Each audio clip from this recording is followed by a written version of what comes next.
But tell us the story of I had not seen this quote, or maybe I had, but not so specifically. You have a great quote in your piece from Erick Erickson, who is a commentator, a paid commentator on CNN.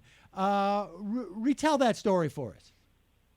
Oh yeah, Erick Erickson. He's a red state blogger. One of them, and red state's one of the most biggest of the Republican blogs. Very mainstream Republican, and obviously he's also now a paid political analyst for CNN.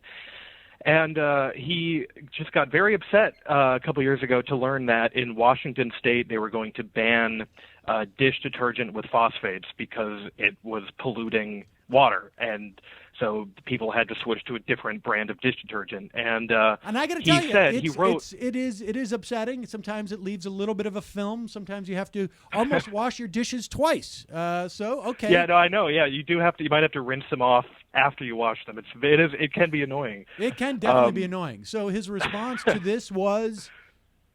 His response was he went on his blog, and he never took this post down. This post is still live on Red State, and he literally said, at what point do they get off the couch, march down to their state legislator's house, pull him outside, and beat him to a bloody pulp for being an idiot? That's a quote, the entire beating him to a bloody pulp thing. And that, he at what point, and it was not necessarily a call for people to do that. He was just wondering when it's going to happen. He feels it's inevitable that people will become so upset they will begin beating their state legislators to a bloody pulp. And a couple paragraphs later, he says, "Were I in Washington State, I'd be cleaning my gun about now." And this, once again, in response to a ban on dish detergent.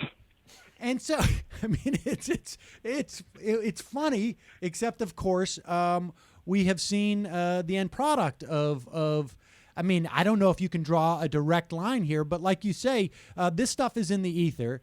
They are promoting this to people who are certainly riled up and have been told essentially by their elected leaders that this type of rhetoric is perfectly appropriate.